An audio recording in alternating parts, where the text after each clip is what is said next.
Forrester. Miss Evans. Is there anything I can do for you? Ooh, that's a dangerous question. That's right. You have been here for a while. Caged up, a prisoner of modern medicine. I take it then there's nothing that you want? I love the way you asked that question, though. Goodbye, Mr. Forrester. Goodbye, Miss Evans.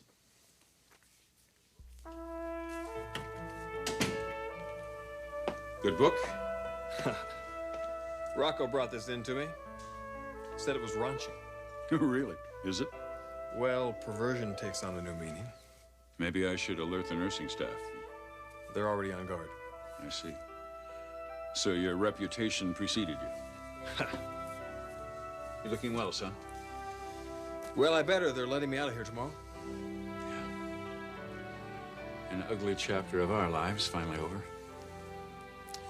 Still one unfinished piece of business. Finding the guy who did this.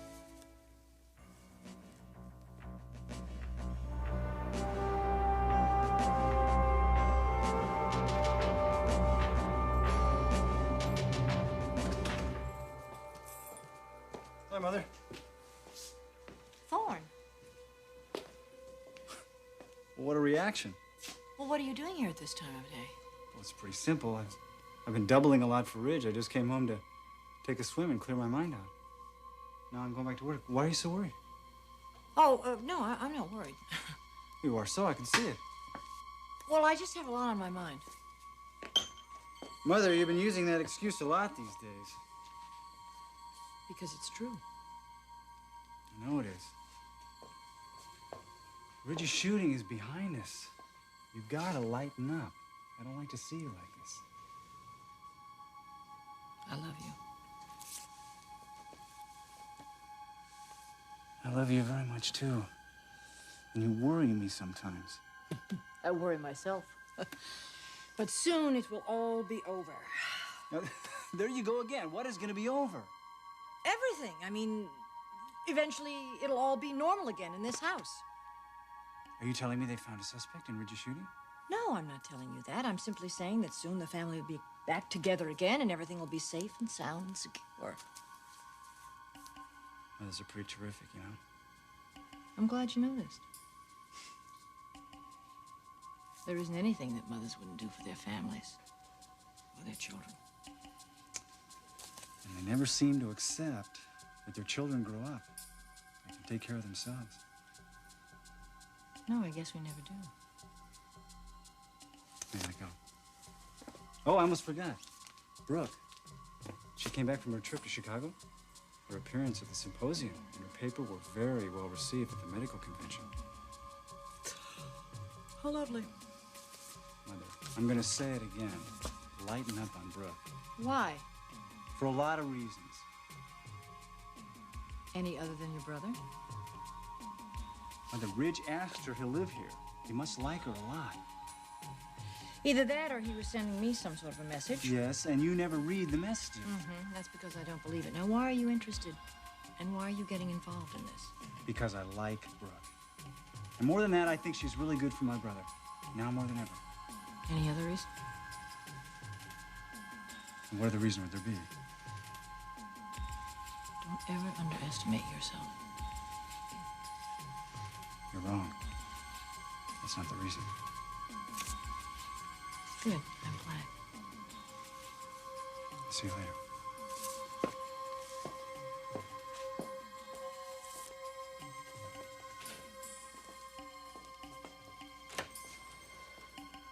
Hello, Thorne. Lieutenant Burke. Is your mother at home? Yeah, she's right inside. Go right in.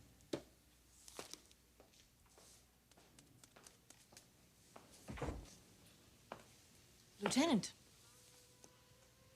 you're the last person that I wanted to see today. I'm afraid we have some serious talking to do, Mrs. Forrester.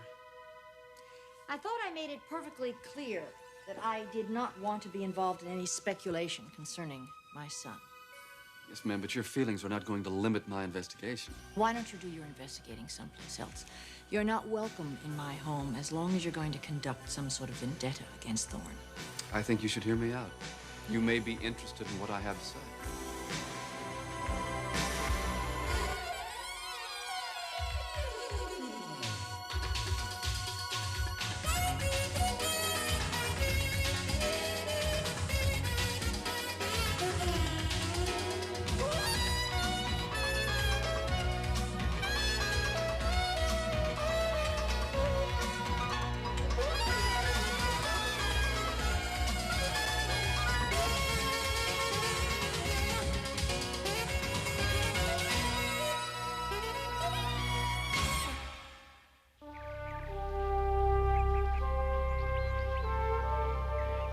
am I going to find so interesting, Lieutenant? That night, after taking the sleeping pill, Thorne left the house and went to your club. That's where he had the liquor. Not here, but at your club. That's really interesting, but hardly earth-shattering. I can also prove that after Thorne left the club, he had more than enough time to get home before Ridge was shot. From the very first time that you have questioned me, I have told you that Thorne was home before.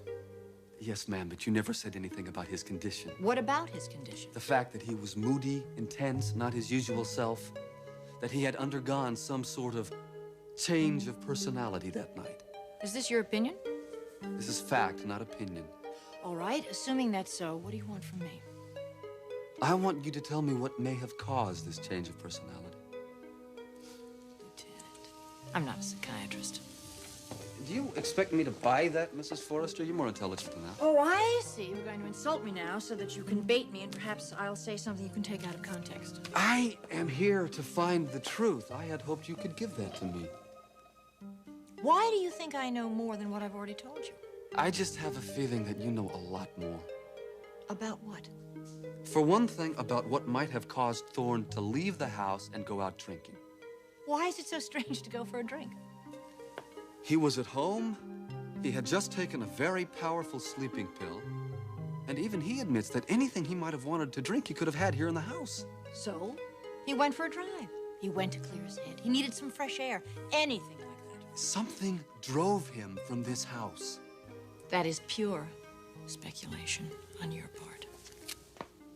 Don't pull that on me, Mrs. Forrester. There is something going on here that I have not been told, and you and I both know it. Now, either you tell me about it, or I promise you, I will get that information elsewhere.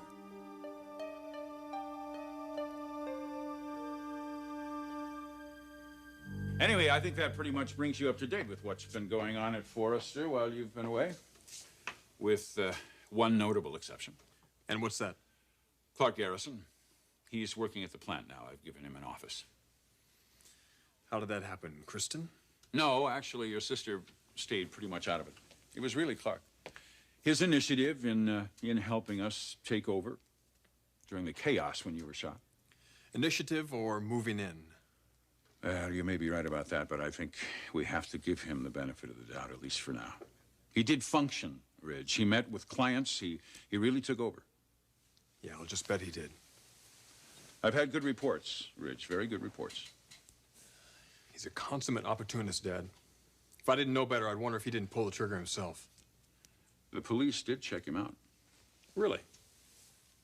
How about that? Ridge, he's your sister's husband, and he came forward in a crisis. Actually, he's very charming with some of our clients, particularly the women. Yes, only the women. Yeah, he does seem to be more of a ladies' man, doesn't he? Anyway, there's one thing we cannot take away from him. He is potentially a damn good designer. I think we just have to wait and see what happens. All right. But let's watch him, so he doesn't try to walk away with the whole place. Fabulous. Don't you think so, Fawn? It's very nice, Mr. Garrison. Is, Clarice ready yet? She's still getting dressed, sir. Well, Miss Scott is due here any second. Perfect. Tell Clarice to hurry. I'll buzz you when it's time.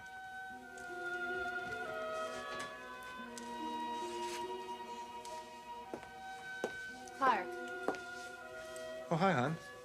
what are you doing in here? This is Ridge's office. Kristen, I'm about to put on a show.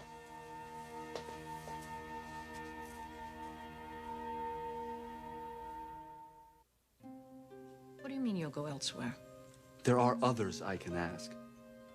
I will not have you go to Ridge with this ridiculous theory. I've told you before, you cannot limit my investigation in this And way. I will not have you subject my son to this nonsense. Why are you so afraid of Ridge hearing what I have to say? You really are determined to involve Thorne in this case in any way that you can. No, ma'am. I just want to know if Thorne's mental state at the time, his personality change, had anything to do with Ridge being shot. Do you realize what this would do to Ridge if he thought that you suspected his brother? If my suspicions are so out of line and ridiculous, what does it matter if he hears what I have to say? I am not worried that he's going to believe this theory. Then what are you worried about? Can we be perfectly direct? You are looking for a motive. And if I am? If you go along with this motive, then it has to imply that there was a conflict before. That's true. Lieutenant,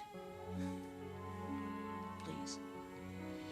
If you follow this line of questioning, you're going to open up old wounds. Old wounds that have absolutely nothing to do with this case. Old wounds that, for all intents and purposes, have been healed, but are still sensitive. Are you referring to Ridge and Caroline's engagement? If you continue probing along this line, it is going to have repercussions far and beyond this case. I am sorry, Mrs. Forrester, but I've got a job to do. I cannot let you set one son against another because of some theory that you have that Thorne shot Ridge. I'm afraid that's a risk we'll just have to take. It is a risk that is absolutely unacceptable to me, Lieutenant, and to my husband. Oh, really? Look, this was an isolated incident. Thank God, Ridge has not suffered any permanent injury. The incident is over, and it is behind him. What's your point? If you continue this probing, if you continue this questioning, you could reverse his recovery, and that would be disastrous. My husband and I want the investigation ended. And your husband feels this way, too? Definitely. This is just getting out of control and totally out of proportion. I want the investigation ended. Now.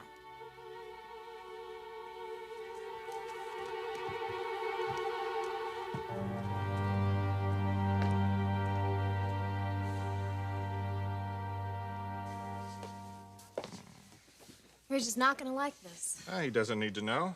What if he comes back and finds you here? He won't. I just left him at the hospital. He's not checking out for quite a while yet. You saw him? Yeah, I thought it was the least I could do. How did he react to your new office? He doesn't have a clue. You didn't tell him? I thought it wasn't my place. I thought I'd let your dad tell him the good news. Your champagne, Mr. Garrison? Oh, great. Put it right here, please, Gail. Champagne? What's that for? Miss Jennifer Scott is coming in. The most influential buyer for Australian boutiques. Want to make her happy? But Forrester doesn't ship to Australia. Not yet. An untapped resource worth millions, and I'm going to tap it today. Miss Scott has just cleared security. Now, if you don't mind, You want me to leave? I better handle this one solo. I hope you understand.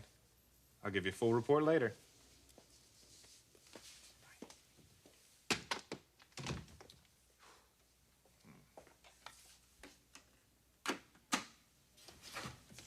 Mr. Garrison, Miss Scott is here to see you.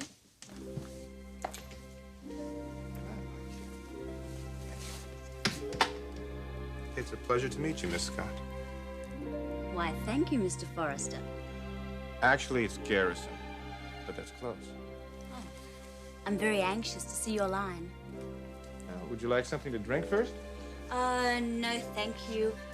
I really am rather pressed for time. Are you sure? I've iced a beautiful bottle of champagne. Well, I do have a weakness for French champagne. Yeah, I know.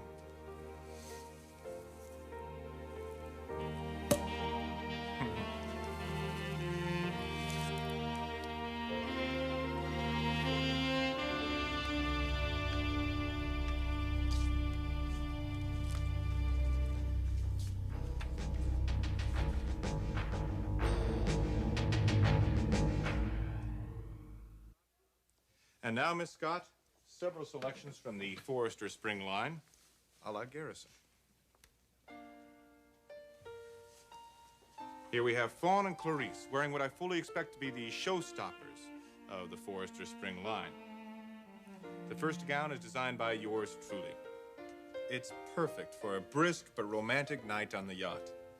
Its understated elegance and highly flattering lines guarantee to make you the talk of Sydney Harbor.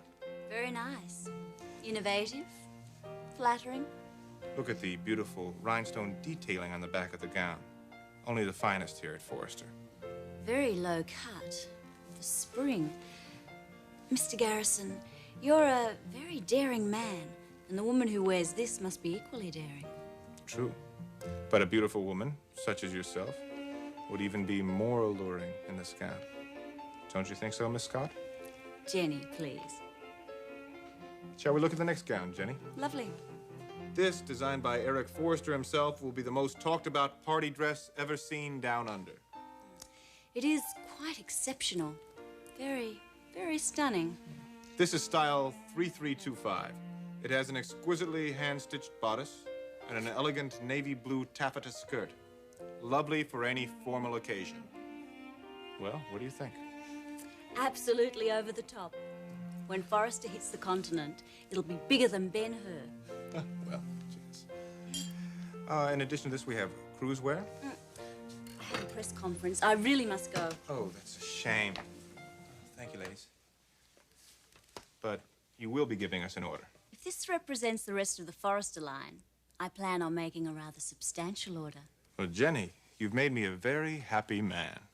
We'll talk specifics later. I really must go now. Oh, and Jenny, when you deal with Forrester in the future, be sure and call me. Clarke Garrison. Here's my card. I will indeed, Clarke. Ta-ta. Ta-ta.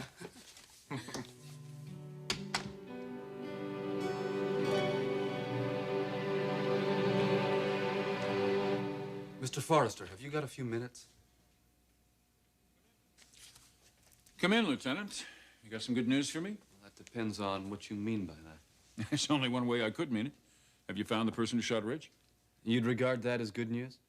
I would regard that as excellent news, yes. So you want the investigation to continue? Of course, I want it to continue. Regardless of where it leads? Why would you even ask me that? I was told you wanted the investigation to end. Well, that's ridiculous, Lieutenant. The person who told me was dead serious. You're telling me that someone wants you to believe that I want this investigation ended? Yes, sir, that's right. Well, I hope you have no intention of doing that. So you do want it to go on? Well, let me spell this out for you, Lieutenant. I want the criminal who shot Ridge to be caught and prosecuted and sent to a penitentiary for as long as the law will allow. Is that clear? Yes, sir, that's very clear. And as long as you do your job, you'll get no interference from me. Thank you. You've answered a lot of questions. Lieutenant, I'd like you to answer a few questions for me. If I can. When were you told this? Earlier today. By whom? By your wife. Stephanie told you this? Yes, sir. Oh, I can't believe it. Why would she say that? I'd hoped maybe you could tell me. No, I have no idea, Lieutenant. None. Are you certain she said that I was the one who wanted the investigation ended? She said you both wanted, that you had discussed it together. Oh, I can't for the life of me think of a reason she would say that. She gave me a reason, but I found it sort of difficult to accept. What was it? I really think you'd better ask your wife that question, Mr. Forrester. Yeah. I intend to.